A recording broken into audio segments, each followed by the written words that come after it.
So diet. We've talked a lot about protocols. We haven't really got much into diet. Yeah. Well, your brain is the most demanding organ you have.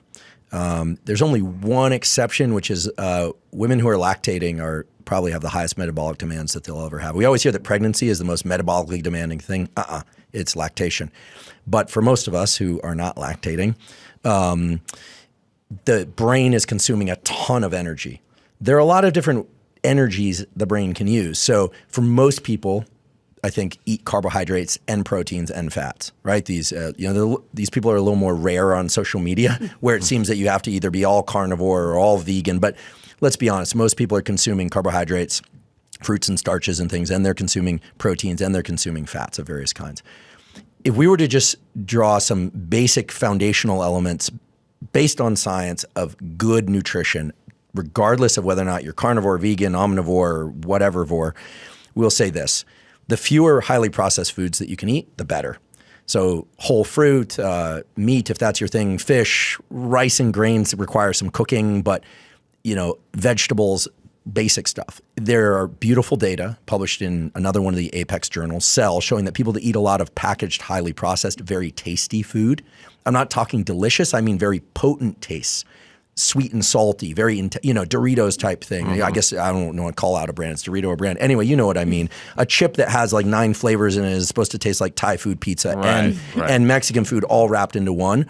You change the neurons in your brain so that other tastes are not as attractive. You also change the so-called gut microbiome. So very briefly, you're carrying trillions of little microorganisms on your skin, up your nose, in your urethra, and throughout your entire gut, not just your stomach, but your digestive tract. And there's also a vaginal microbiome, well established. Those little bacteria are good or bad depending on how you feed them.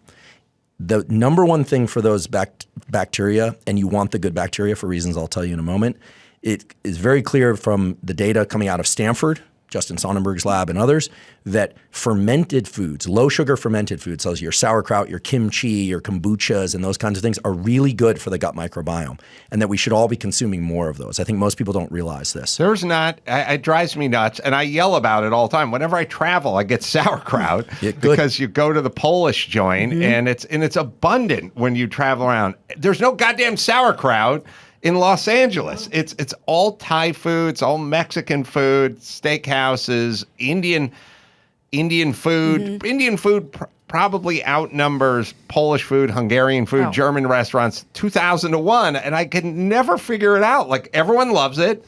I always bring a bunch of people who didn't grow up on it. I kind of grew up on Hungarian food, and I always bring it, and they fucking love it every time, but it just doesn't exist out here. You might have to change to Korean barbecue and just get that kimchi. Yeah, I guess. So fermented, but not sweet. Yeah, fermented. So it's very clear that supports the gut microbiome. Here's some other things that support the gut microbiome. Grow up in a house with a pet or own a pet. Having your kids wash their hands every 2 seconds before eating, probably not a good idea. What? Yes. In countries where they hyper-sterilize things, tons of asthma, tons of microbiome issues. So I've been called gross my entire for doing what you're saying. I've been called a pig my entire adult life. We are all exchanging microbiomes, by the way. Microbiome diversity is very good for It's very good. You know how we do that? We shake hands. You meet people. Do you know that this is very well characterized now by a guy named Noam Sobel's lab, that within 30 seconds of us meeting, we all wiped each other's chemicals on ourselves, mainly on our face. We have an ocular microbiome. We're all sharing these molecules. Less so during the pandemic because everyone was like back and, lean back on their heels, afraid to touch anyone or do anything. But different topic for another time. Having a healthy gut microbiome, keeping these trillions of little cargo healthy is vital. First of all, they manufacture neurotransmitters that improve mood if you have the right microbiota. Non-sugar fermented foods or low-sugar fermented foods, again, are very helpful. This is not wacky science. This is stuff out of Stanford Medicine and other places, both in animal models and humans, support this. Okay, so support your gut microbiome. It will indirectly support your brain, your mood, your immune system. In fact, there are interesting studies looking at taking obese people, transferring the microbiome from lean people to them. This is done truly, I hate to tell you, by fecal transfer. We've done that so story. They take poop, basically, ram it up the rectum, gently place it up the rectum of obese people, and they become lean. And you go, well, how could that possibly be? Well, they're transferring microbiota. I don't like talking about stool because it's like, as a neuroscientist, I'm just still not comfortable talking about stool as a thing. It just feels weird every time. But are you saying the human centipede is 100% medically accurate? Because I was dubious. Yeah. Well, it's so they are now doing microbiota transfers, fecal transfers into autistic kids from non-autistic kids and seeing improvement in symptomology. Don't do this at home, but there are people doing this. So that's the microbiome part. But for most people, let's just talk about foods. So now there's a big movement towards intermittent fasting.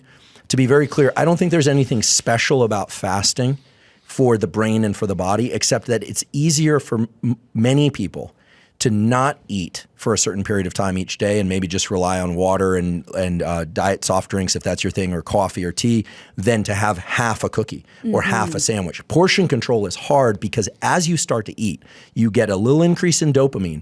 And remember, dopamine is the molecule not of pleasure, but of more, of motivation. And if you have a little piece of chocolate, watch yourself and pay attention to what goes on the next time you do it. It tastes really good, and your first thought is more. Right. Yeah. Of anything that stimulates the desire, pleasure is about more. That's dopamine. So for a lot of people, fasting for some period of time, meaning restricting their feeding window to 8 or 10 hours per day, is a very efficient way to keep their caloric intake in a reasonable range or even be subcaloric and lose weight. I would also argue that much like the cold plunge, there's just a psychodynamic part of it, which is I shall be in charge here. Right. Like, yes, I would like to have waffles for breakfast, but no, I am not, because I'm in charge of like my actions, Your own domain. And like when I intentionally inflict this Bostonian freezing water on my head at 5:10 in the morning, I'm in charge. Right. And I think there's a very strong element that people they get focused on the physiological stuff all the time, but they're missing a very strong I'm in charge. And you're absolutely right. And I would think on the other side of that coin is what you just described. It sounds like, as a layperson, is addiction. That's why, alcoholics don't just, I'm just going to have one drink. Portion control, as a woman, I can tell you, way harder than just avoiding. And I would imagine that's the same with addiction. Absolutely. And, addiction I define as a progressive narrowing of the things that bring you pleasure. Right? That's what happens with addiction. But with addiction, the first time someone does a drug and gets really excited by it, or there are also process addictions like, sex addiction and food addiction, et cetera. But over time, they don't actually get pleasure from that thing. And that's because over time, they get less and less dopamine release from that particular thing. But intermittent fasting, and again, I'm not talking about 24-hour, 3-day fasts. I'm talking about restricting the feeding window to about 8 to 10 hours and keeping that 8 to 10 hours pretty consistent from day to day. It turns out to be important for reasons that probably don't have time to get into, but not, doing breakfast and lunch one day and then lunch and dinner the next day, but really keeping it consistent most days. Nobody's perfect. That can be very beneficial for regulating food intake. Also, as you mentioned, Adam, there's a sense of agency that comes from that. During the fasting period, so during the part of the day where you're just having coffee and water and doing your cold plunge, there's a increase in adrenaline from fasting. So many people feel they have more energy and alertness when doing intermittent fasting because, you've heard of the rest and digest pathway. Every time you eat, your body shifts over slightly into what's called a parasympathetic mode, meaning it relaxes a little bit. So food relaxes us. So if you're not eating a bit more, you often have more energy. We have been again, during the 80s and 90s, just drilled with this idea that calories are energy, and therefore calories are the route to feeling energy. It's all this bullshit of low blood sugar. People say it all the time. And then they always get, it's not damn it. They're always trying to enlist people. Like, when you miss breakfast, and then there's people like start nodding their head, and then you get into your day and you get that tired, low blood sugar, and you just need something to get the blood sugar, and then someone will go, eat a donut and they go, yeah. And it's like, oh, shut the fuck up, you yentas. Nobody knows anything. Yes. That's the Did you just call them yentas? Yeah, I did, because with Passover coming, he intentionally called them yentas. That's exactly they float all this stuff, and none of it has made any sense. You feel much better not eating through the course of your workday. And have 25 little meals a day. I'm here to tell you, I used to dig ditches from 7 a.m. till noon, and then it was lunch. And when you have a job that's very physical, you start craving lunch, but it's really the misery index. Like, I got to get out of this fucking hole and get a burrito into my hands. And I was just, oh God, digging for 5 hours. And they'd go on a lunch run and I'd get a burrito that had beans and rice and beef and put everything in it, weighed like 9 pounds, you know. And we'd sit out at a half-hour lunch, and you just devour that burrito, and then they go, all right, back in the hole, and I'd get up, and I'd be like, oh, God. Exactly. God, I'm so fucking miserable right now. And it's one thing to, like, go back to your cubicle and sit down. And this is like back in the hole. And I was like, I just want to lay down. I'll lay on the slab in the dirt. Like, I don't care. It's like, I do it every single time. I felt like shit every single time. And that's what it was. When we eat, it relaxes us, in particular when we eat something with carbohydrates in it. So if we were to talk macronutrients and then things people should get more of or less of, it's very clear that, you hear about standard Western American diet. That doesn't have much meaning anymore, right? Because sure, there are people eating a lot of processed foods. They should cut that out. But it's all over the place. What's very clear is that we all need more of the so-called omega-3 fatty acids. So this is stuff that comes from salmon and fatty fish or from sardines. I personally loathe sardines and anchovies, but some people like them. That's a great source. They're like plantains. You're either in or you're out. Beets, plantains, and sardines. You're either all in or you'll fucking punch someone who brings it up. There's no agnostic people about beets, sardines, or plantains. Yeah. Someone goes, well, I guess we show up all in. They're like, or oh, cilantro. Fuck you. Have you heard this? Some people are averse to cilantro. Yes. And actually, we can it tastes like soap or tires. See, or something? not to me, because you have the gene. I don't, but that's what I've You heard have it the gene. called. She's So we can Ashkenazi. That's right. So we can do a little experiment here. Microwave popcorn. I'll ask each one of you. The smell of it. Yay, nay, or blech?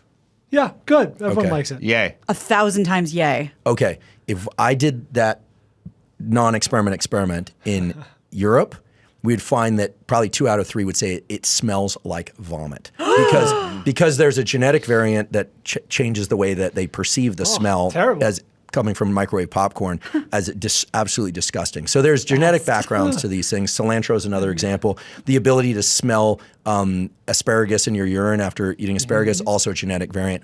Anyway, how do we get into this? But the point is that there's variation, but that we should all be getting more of these omega-3 fatty acids that they're very good for mood. They're very good for cardiovascular health. They make your platelets slippy. Where are you with like MCT oil, that kind of stuff? MCT oil is yet another fuel the brain can use. So for people that, for instance, eat no carbohydrate, they go pure low carb or carnivore or something like that, there's something called gluconeogenesis. They start to use protein as fuel. They can also use fat as fuel. Ketones and ketogenesis, the brain can do really well on ketones. It turns out that the ketogenic diet was not to get people lean. The ketogenic diet was developed to prevent epileptic seizures in children with epilepsy. That's its original use. And it's very effective for that. The problem is if someone walks in the room, eats a cracker, you can be out of ketosis. It's hard to maintain. So here's a pattern of eating that can work for many people. I realize everyone has different caloric needs, but if you want to be consistent with the neuroscience and with the nutrition science, you would say eat fewer processed foods. Try and get some fish oils or either through supplementation above 1 gram of the EPA. It's not 1 gram of fish oil, but above the EPA. So fatty fish is good, sardines, et cetera, if you can stomach them, which I can't. But then it's also very clear you need this DHA, which comes from things like walnuts, et cetera. But at the end of the day, what you want to do is you don't want to overeat. So restricting your feeding window to about 8 to 10 hours for every day is helpful for people. I'm not saying it's the only way. You can also use portion control throughout the day, but it's one way.